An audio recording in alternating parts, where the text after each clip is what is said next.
Welcome back, peeps. Today we're talking about Philodendron Silver, sometimes called Satin Pothos, Silver Satin, Silk Plant, Satin Pothos, Silk Pothos, and many other wonderful names. But today we're going to talk about how to keep this guy growing bushy and looking healthy year-round. So let's get this guy over on the table and check it out. What we've got here today, folks, is a stunning and lovely little plant called Philodendron Silver, not to be confused with Silver Pothos. So these are two varieties of SCINDAPSUS pictus. I'll show you a picture of the difference, how you can tell them apart. It's basically kind of like two different varieties of the SCINDAPSUS pictus, though. This you'll see kind of more defined variegation on the leaves, and maybe a smaller leaf size. So, but what we have here is the Philodendron Silver. So you can see this is a nice and pretty bushy plant. So it wasn't always like that. So how did I get it to become more bushy? This plant originally was a rescue from an office plant. My wife had brought it home from the office and it was very waterlogged. It was in a pot with no drainage, very waterlogged. The roots had basically all rotted off. So we got it into some better soil and brought it back to life. So we've had it for several years now since then, and it's looking great now. But when we first got it back to life, we just had a few scraggly vines and it wasn't filling this pot out like it is now. So what do we do? So how are we going to get this?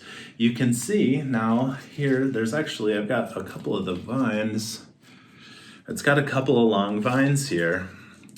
Now, we don't really need these long vines on here. Look at these guys. So there's a couple of really long vines, and by themselves, they look kind of scraggly. So what we want to do is kind of make the plant more compact. So when you've got these long vines, the leaves are, it makes the leaves look really sparse and it makes it look kind of straggly. So what we can do is cut these back and plant these back in the same pot as cuttings so that eventually all of these will grow out, all these separate cuttings will grow out and make it look really full. Now it can be a long process, but it's worth the wait and it's completely free to do, which is the best part. So what you want to do is you don't have to take this thing all the way, say like back to here and plant it back in, because then you'll just have another scraggly vine. You can actually cut these off right at the node. So you can see here's a node with no leaf. And you can see there's a little root tip starting. So you can actually cut it here and here right around the node and plant that node, and that node will root and it'll pop out a new leaf. You can actually kind of see a new leaf coming in. I'm not sure if you can see that there, but there's a new leaf. There's a root on this side and then a leaf coming in just on the other side there. So that's where that leaf will pop out right on the other side of the node from the root. So that's a really great way to do this. You just put them right back in the pot and it starts to get really full. So that's what we've done with this over the years, is just keep pruning it back once they get kind of straggly like this and pot them right back in there. Now I have found these to be a little more picky than say like a pothos, but they are still pretty easy to maintain. You just can't get them waterlogged. Or I found the pothos can withstand drying out a little more. You'll see when these dry out, they tend to get brown tips on the leaves. You'll see, here's another one. So, this guy kind of got shaded out and it might be from drying out, but, so that's not totally uncommon to see that. There's another leaf back here that, it either was shaded out or maybe it just, became too dry as well. So this is actually quite dry here right now. So I do kind of let this kind of go on the dry side just because I do want to avoid root rot mainly. What I suggest doing is, if you're going to do this, let it dry out really well before you do the propagation. Now what that's going to do is allow you to water it in really well as soon as you cut the new propagations to replant in here. So I've just got some little shears here that I'm going to use to cut these propagations off, and we'll just kind of show you how that goes here. So let it dry out really well, and that way we can water it in. So what you can do, so I'm going to show you here. So with this guy, let's take this back to the first leaf. So our first leaf on this vine is here, and we want to just keep it inside the pot. So I'm just going to cut it right back to this leaf, all the way back. There, done. So now we have this, all these nodes can theoretically be planted. So you don't have to take it back node for node. If you really have a lot of open space, then you can take these nodes separately, or you could cut this into, say, like 2 or 3 pieces and plant the larger piece of vine as a cutting. Now, if you have sections, like here's 2 nodes where there's no leaf at all, you probably wouldn't want to plant that as a section because it's already kind of sparse. So in that case, what I would do is cut it right along the node and just either get rid of those nodes if you have enough, or plant those nodes and they will root and produce another leaf from there as well. So I'm going to also, what's that other piece of vine? So there's another long piece of vine right here. And so there's a really nice sized leaf right here, and I am just going to cut it all the way back to there.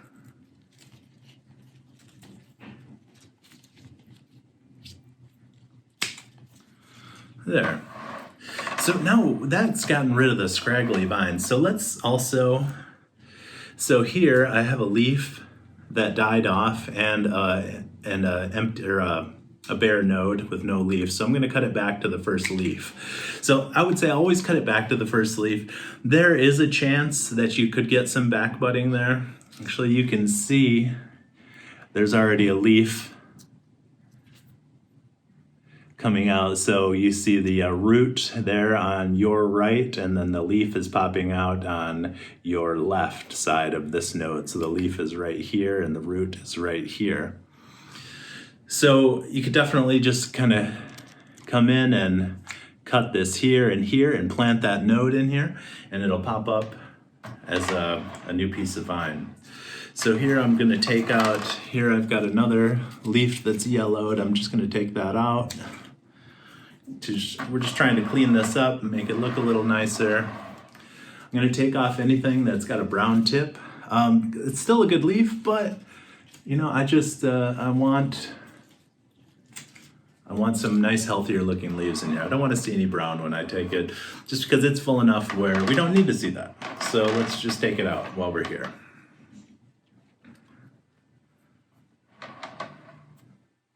Here's an empty node, another empty one. I'm going to take that back. Here's a leaf with a brown tip. I'm going to take that back. There. Now it's looking pretty good. So what's next? So we want to take some of these nodes, and I'll bring you in for a closer look, but let's take a look here, what we want. So let's say you just had a smaller piece like this. You could take this back. I'm going to take it back. So let's say we just want to plant this tip of the vine. We'll take it back to here. Now we've got a root coming out here. So you can actually put that down in the soil, down to about there, and leave that leaf sticking out. And that root will, once it hits the moist soil, that's going to trigger this root to start rooting down. So even, if this piece of internode here were to lay on the soil, I've seen roots just from this kind of touching that, environment that's conducive to root growth, they'll start to grow out along there. So you can definitely do that. And in some spots you'll see like there's more than one root coming out of the node. So what you can do is, I'll bring you in for a closer look here. So you can see here on this plant, there's a little bit of an empty space on the side of the planter right here. So all I'm gonna do is come in with these, anything you can make like a divot with. So there's probably room for 2 or 3 cuttings here. So I'm just gonna come in and I'll make a spot to stick that in. And then I'll take the cutting that we just made and just plop it right in the soil there. Now, so this is the cutting that now there's that leaf and it's part way in the soil and that's okay. And the node is down in there with the root. And you can see here is the rest of that cutting. So here's that cutting that I just put in there and it's buried down in the soil. Or pieces of vine and cut them off, however long I want them, and I'm gonna go along and fill in any empty spots in here. And by repropagating back into the planter here and filling in any empty areas of soil, that's gonna let me have this grow really nice and bushy. So for aftercare, once you get all your cuttings planted back into the pot, you're just going to want to water it in really well and, wait till you can let it get kind of dry. These cuttings are not fussy, so you can let this dry out a little bit. You don't want the main plant to get root rot, just trying to keep the cuttings in a moist environment. They're not going to die off. They're pretty hardy. So I would say, let it get as dry as you normally would without the cuttings, and then you can say maybe water it in a couple of days sooner than you normally would in your environment, depending on your heat, humidity, light, those normal factors that you need to consider when watering. So you can also, if your leaves start to droop or turn a little bit yellow, you can also mist them with a water bottle. So if your soil is still damp and your cuttings are kind of looking like they're a little, little dehydrated, you can just take a small bottle and mist those and just keep up the humidity around those. So for the care of these, you just want to water these, let the top couple of inches of soil get pretty dry. These can get drier than you would think. So let them get a little bit dry. If you see the tips of the leaves starting to go brown, yeah, maybe you need to start to water a little bit more, but you want to let these get pretty dry. You want to err on the side of caution and let them get a little dry rather than risking getting root rot. So you want to let them get a little more dry. So err on the side of caution. You don't want to risk getting root rot. They're going to be okay. So let that top 2 inches of soil get very dry before you do water them again. They can take a little bit of dryness like that. It's not a problem. If you're worried about it, just go ahead and mist them. That's not going to hurt at all. And so these guys like bright, indirect light. You definitely don't need them in direct sun. They're going to do fine in indirect light. So if you do have them, if they do start to look kind of if they have smaller leaves and they're starting to get really scraggly, you might need to increase the indirect light just a little bit, but you don't need them in direct light, that's for sure. You can fertilize these a couple of times a year, but they're very light feeders, so you don't need to go crazy with the fertilizer. Once or twice a year of a normal fertilizer is plenty. So yeah, just a little bit of indirect light. These guys can live in places that a lot of plants can't in your house. So these don't require as much light as some houseplants. So like this and a pothos and those types of plants are going to be able to survive in lower light. They do need some light though. So they're not going to live in with no either artificial or some bright indirect sunlight. So as long as they have that and you keep them watered as when they dry out that first couple inches, you should be good. You should be okay.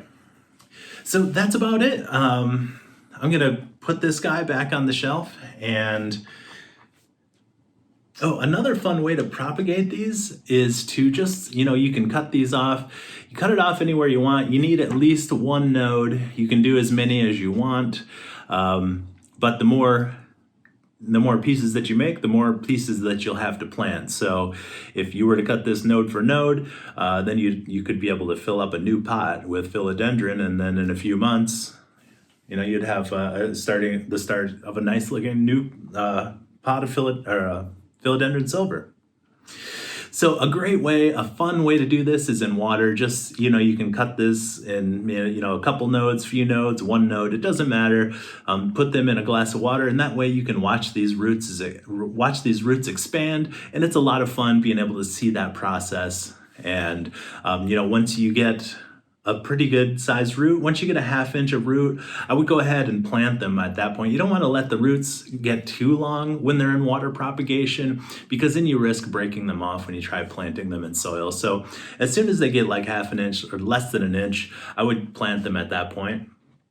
But theoretically, you could just grow them in water. They'll stay alive in there as well. So as long as you keep that water changed out, there's no reason you can't do that either. And, just have fun with it and experiment. Thanks for watching. I hope this was helpful and you have as much fun with these Philodendron Silver as I do. It's a beautiful plant. It's a lot of fun to grow. So let me know if you tried this out and it worked out for you. While you're here, click that subscribe button. I would really appreciate that. I've got a lot more to come and I don't want you to miss out. So click the like button as well, and I will see you next time.